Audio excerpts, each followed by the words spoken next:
Ketika gue buat video ini terhitung udah 2 hari setelah perilisan One Piece episode 1071 Gear 5 Moment terjadi dan banyak banget reaksi beragam dari para nakama. Happy, senang, sedih, nangis, saking terharunya udah nunggu 20 tahun penantian padahal manganya baru 5 tahun. Oke, dan gak sedikit juga orang yang kecewa tentang hal ini, episode terbaru ini gitu men. Sebelumnya gue pengen ngucapin terima kasih banyak buat nakama. Kenapa? Karena ini hype-nya udah dari hamin seminggu sebelum rilis. Lu bayangin, sampai sekarang masih ada itu trendingnya. Gue ngucapin terima kasih karena apa? Karena itu dapat membersihkan Indonesia dari trending bokep dan politik. Gue lebih mending untuk ngelihat trending ini di Twitter dibandingin trending open BO, trending masukan dan segala macem. Padahal pilpres masih lama gitu men, tahun depan. Jadi terima kasih banyak buat nakama. Akhirnya trendingnya agak sedikit bersih ya.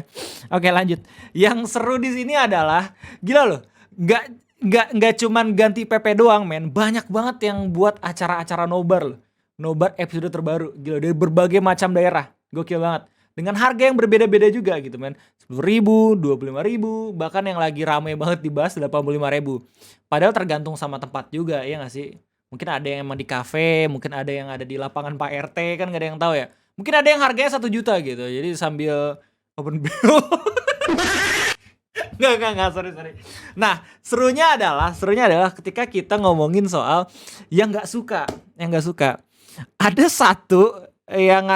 satu orang di antara lu semua yang ngasih tahu. Ada orang yang buat postingan begitu kecewanya dia gitu. Mungkin karena dia ngikutin PP Gear 5 Luffy juga di TikTok gitu men. Begitu kecewanya dia sampai bilang ini kok nggak kayak KNY, nggak kayak Jujutsu Kaisen gitu men. Tapi kenapa malah kayak kartun gitu. Di situ kita tahu dia nontonnya itu dari kapan. Dan ada satu lagi yang gokil banget itu, yang dia bilang ayo kita bandingkan, kita battle antara animasi Ultra Instinct-nya Goku sama Gear 5 yang kalah loncat dari genteng. What the freak? Men, lu ngebela ini udah kayak bela negara, men. Sadar, get alive, bro. Oke, tapi yang serunya adalah, yang seru dan emang seneng banget pengen gue bahas di sini adalah ketika kita membandingkan antara orang-orang yang emang kurang suka dengan episode terbarunya dengan orang-orang yang terlalu hardcore mencintai One Piece sampai nggak boleh ada orang yang bilang nggak suka gitu men. Dan ternyata dari berbagai macam video-video kreator yang udah gue lihat, oke, banyak juga yang udah bikin. Jadi gue ini termasuk telat buat pembahasan One Piece-nya. Dari mulai Bang Eno, abis itu Om Akil ya, terus abis itu Om Pasha dan segala macam. Itu beragam banget. Tapi kolom komentarnya itu banyak banget yang bilang juga kurang serak buat nontonin episode terbarunya. Orang-orang pada heran. Tapi satu yang gue tangkep itu karena pacing dari Toei, oke, dan gak fokus sama ceritanya. Yang pertarungan antara Hiyori dan Orochi itu juga agak sedikit mengganggu momen ya. Soalnya dari berbagai macam reveal kekuatan barunya Luffy, Gear 2, Gear 3, Gear 4, yang Snake Man, yang Bone Man, habis itu yang lawan Doflamingo, itu semuanya fokus ke dalam transformasi di satu episodenya. Sedangkan ketika emang Gear 5 momen ini, salahnya di Toei mungkin karena emang pengen nyisipin cerita aslinya ya. Yang mana sebenarnya itu sesuai dengan manga juga.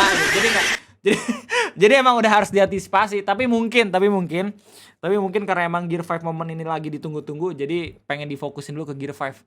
Tapi emang itu para nakama, emang di situ tempatnya Orochimaru tuh di situ. Emang agak ngeganggu juga dia dari awal cerita Wano juga dia ngeganggu. Oke, jadi udahlah nggak terlalu masalah gitu man. Pacing tapi yang bermasalah. Soalnya ada beberapa orang yang spot kalau misalkan ada 3 kali pengulangan adegan segala macam. Terus ada momen di mana animatornya flexing banget, animasinya terlalu flexing sampai kita bingung itu manga adaptasinya yang mana gitu men. Lu tau lah kalau misalnya Toei itu orientasinya cuan gitu men. Jadi pacing itu bakal selalu ada. Pertanyaannya adalah apakah pacing di episode inti kayak gini itu diwajibkan ada atau enggak? Jawabannya tergantung. Ada director yang emang bener-bener ngebuat pacing itu kayak cerita sendiri yang mana bagus banget buat dilihat. Dan ada juga direktur yang emang ngebuat pacing-nya itu over the place. Itu wajar banget di setiap episode One Piece semenjak time skip, pacing-nya itu gila banget. Jadi ada satu manga panel nih, Luffy jalan doang misalkan. Itu pacing-nya sampai ada orang yang reaksi dulu, "Hah, Nani, Mugiwara no Luffy." Terus di shoot kepalanya topinya, kakinya segala macem itu kan over the place ya. Jadi gokil. Pokoknya congratulations buat para nakama yang baru join ya dari Gear 5 gitu, karena Anda harus tetap menggunakan PP Luffy sampai episode-episode ke depan gitu. Toei itu bakal milking One Piece manga ya sampai kering kerontang. Jadi nggak mungkin gitu main final battle-nya cuman 1 episode doang. Pasti berepisode-episode. Dan ada kabar baiknya sedikit yang tadi udah gue jelasin. Kayak mantap. Congratulations. Inti dari video ini adalah next Kocak Gear 5 moment. Let's go. Kita bakal ngopi-ngopi lagi nanti. Thank you. Dadah bro.